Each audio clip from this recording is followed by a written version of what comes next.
गोर्खा दरबार सङ्ग्रहालय प्रवेशद्वार है यो चाहिँ। यो ठुलो आँगन हो यो। यहाँ आन्तरिक पर्यटनको पनि एकदम भुइँ चाहिँ लागिरहेछ, मान्छेहरू जस आइरहेको छ।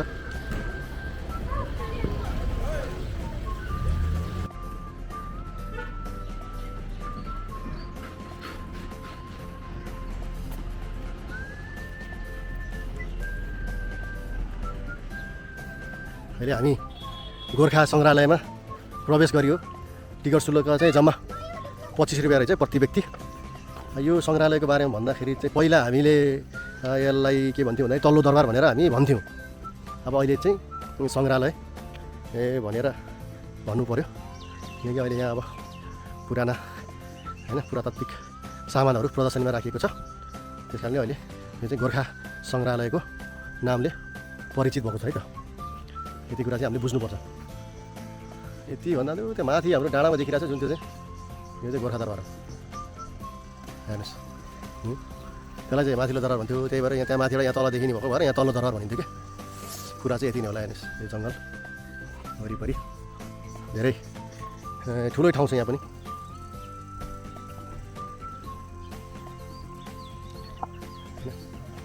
ल दरबारै हो कि पहिलाको।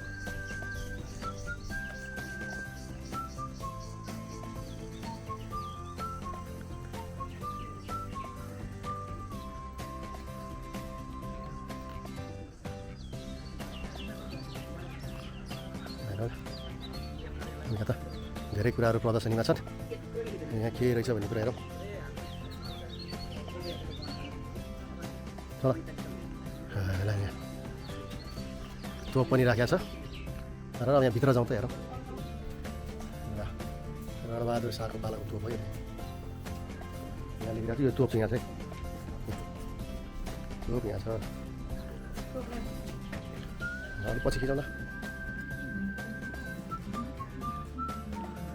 यति ठुलो ठाउँ छ क्या अगाडि।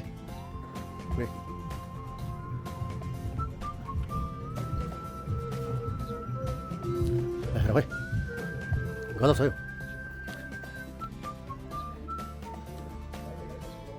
पहिलाको दरबार भयङ्कर छ।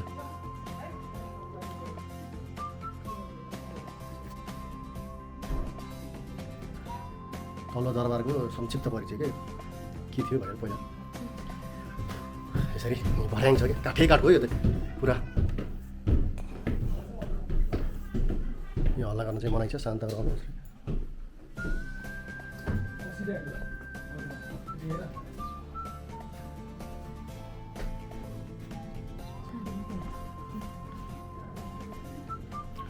चाँदी ढलट के छ अब पित्तल तामा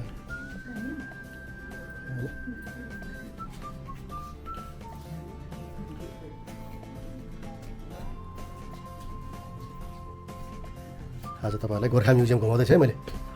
यता चाहिँ अब बारेको रहेछ। यहाँ झ्यालबाट हेरौँ कस्तो छ।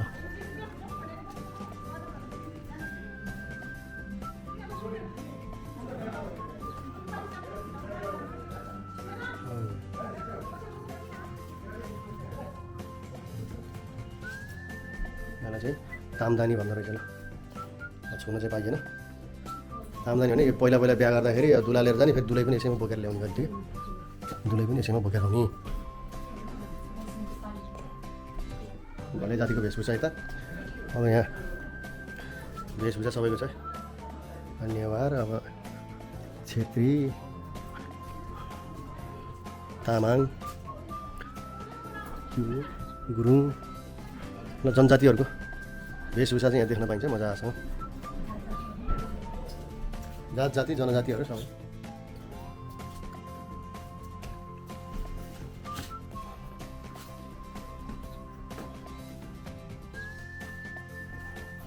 वंश है गोर्खा शाह वंशका वंश वृक्षहरू छ यो। यसरी हेर्दै अन्त यहाँ छत्र शाह।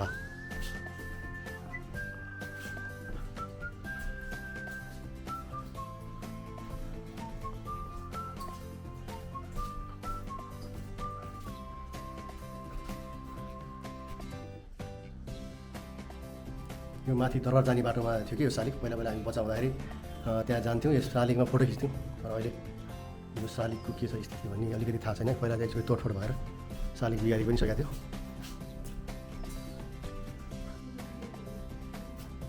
त्यहाँको भएर अब पृथ्वी कति सहारे नरभुट बल सहारे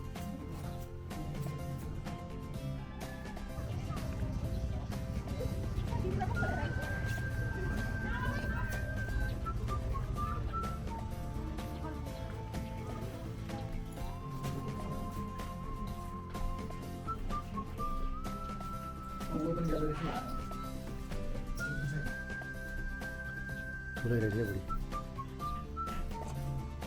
त्यस्तै ल हातले नछौ बुढिया गयो पनि जतातता गयो पनि भयो महँगा पऱ्यो होला कहाँ चल्छ हतियार पनि हतियार चलाएर ठाउँ चल्छ नि खोला ढाला खुकुरी सबै छ नि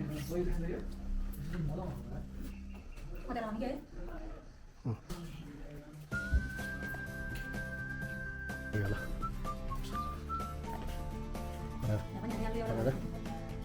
यहाँ राजगति सीमा छ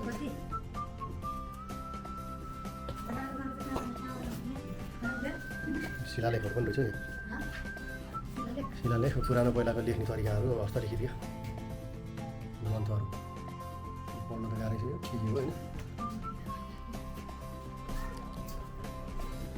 यस्तो अक्षरहरू छ पहिलाको नेपाली अक्षरै हो कि अब कोही बेलामा लेख्नु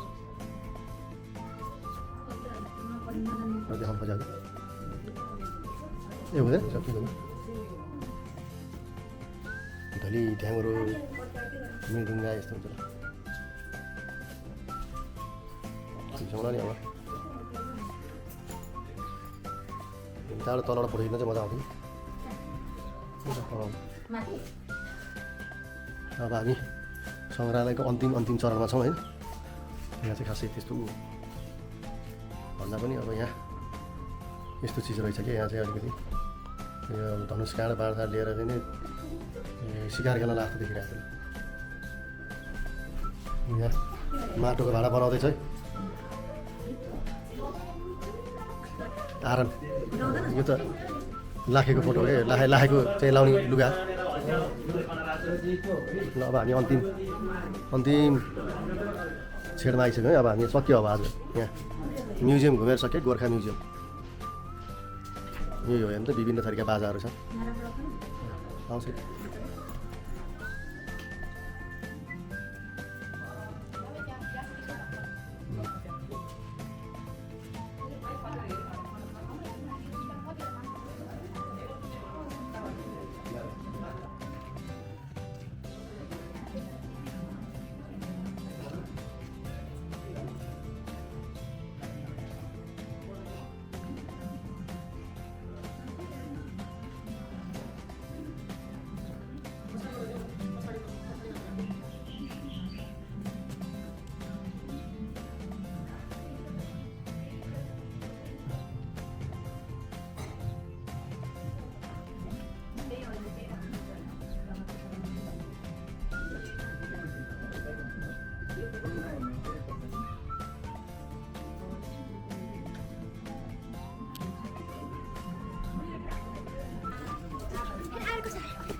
सङ्ग्रहालय घुमिसक्यौँ अब हामी उद्यानमा छिरिरहेछौँ है सङ्ग्रहालयभित्रको एउटा उद्यान हो यो अब त्यहाँ छिरेछौँ अब यहाँबाट यसो हेर्दै जाउँ के कस्तो रहेछ भन्ने कुरा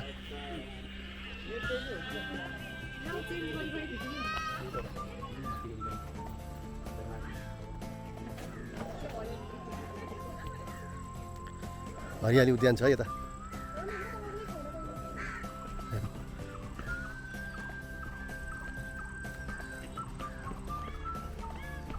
उद्यानमा चाहिँ हरियाली राम्रै छ प्रशस्त छ रुखहरू राम्रै उम्रेको छ चौतारा पनि छ यहाँ ल यहाँबाट मन्दिर छ है तल उद्यान जानलाई चाहिँ यताबाट पनि जान सकिन्छ।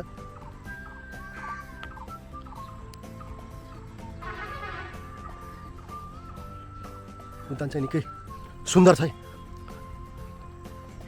झपक्क हरियाली है, वसन्तको मौसम।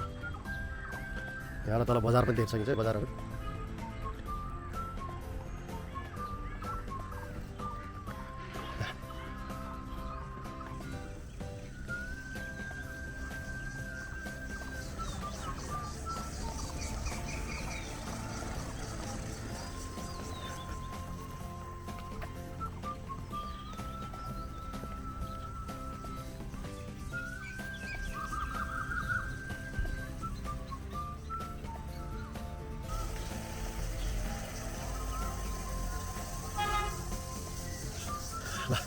हरियाली एकदम राम्रो छ, सुन्दर छ, सफा पनि छ ठाउँ।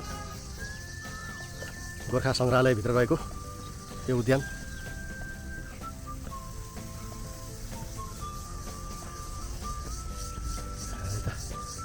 चराचुरुङ्गीको मजाको आवाज होइन, चिरिबिर किराहरूको आवाजहरू पनि मजाले रमाइलोसँग सुनिन्छ। यहाँ बस्नको लागि यस्तो व्यवस्था छ।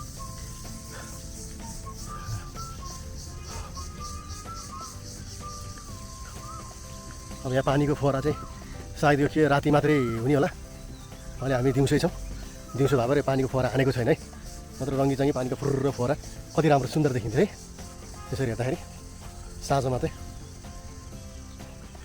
होला यति राम्रो बनाएको छ है, तपाईँहरू पनि आउँदाखेरि यहाँ घुम्नलाई चाहिँ नछुटाउनु होला।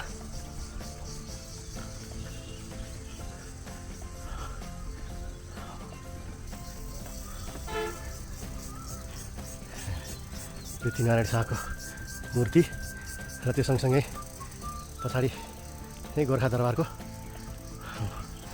रहेको छ है। यति ठुलो छ क्या, धेरै ठुलो छ।